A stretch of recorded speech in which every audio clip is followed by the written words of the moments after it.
In this devotional, I'm going to share with you 3 thoughts from Proverbs chapter 27, verses 23 through 27, discussing why we need to pay attention.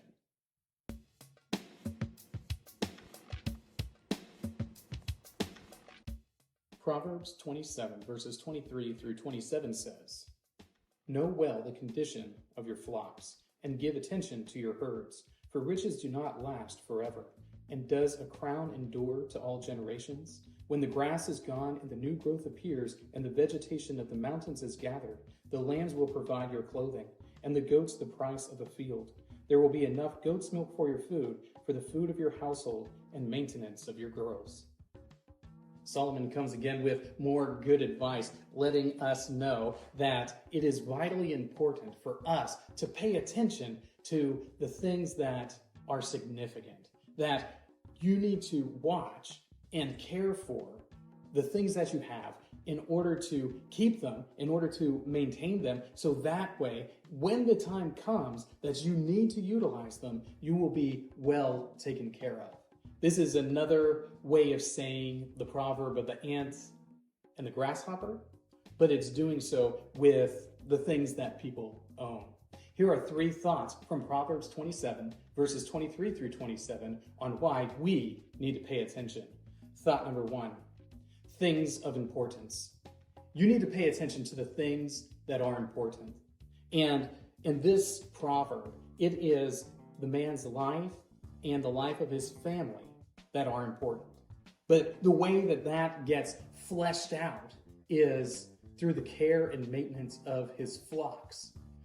The proverb starts by saying, take care of your animals. Take care of them and make sure that they are being properly raised and maintained, because the time is coming when you will have to use those animals to survive. So if you're going to pay attention to the things that are important, like your own life, the life of your family, taking care of your own responsibilities, if you're going to do that, you need to identify the things that impact those the most. When you do that, you have figured out the things of importance and that which you need to attend to.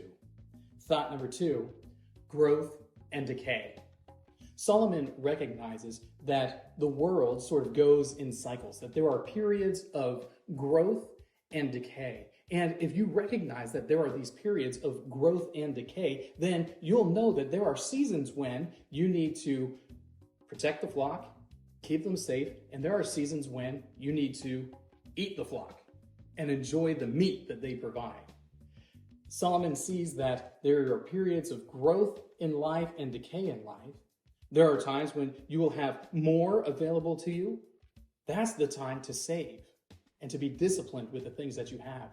There are times when you will find yourself increasingly in want, and that's the time when you utilize those savings that you have. You shouldn't be so stingy as to never touch your savings, because if you're in a period of decay, you need to do it. But you also shouldn't be so undisciplined that they're all used up when the time of decay comes. We recognize that there is a time of trouble that occurs, and there are times of plenty that occur. When we're in those times, we need to act responsibly, so that way we will be able to care for the things that are important, like our lives and the lives of our family. Thought number 3, responsible care. Responsible care is identifying the things that are important and doing what's necessary to keep those things maintained. So you need to find out what the things of importance in your life are, and you need to take the steps to care for them both now and in the future. So you prepare for the time of decay by saving up in the time of growth. When you're in the time of growth, you are disciplined with the things that you have, so that way you are ready for the time of want. Responsible care means carefully considering all of the things that you do, regardless of your circumstances, so that way you can be well informed and make good decisions and care for not just yourself, but others as well. If we pay attention to what we're doing, particularly with our finances, but in every area of life, really, if we pay attention to what's happening, we will be better prepared to honor God through our self-care and our care of others. These three thoughts come from the assigned reading, Proverbs chapters 26 and 27. If you'd like to read through the Bible with me, you can do so by joining the Facebook group Through the Bible, where we are reading the text of Scripture together.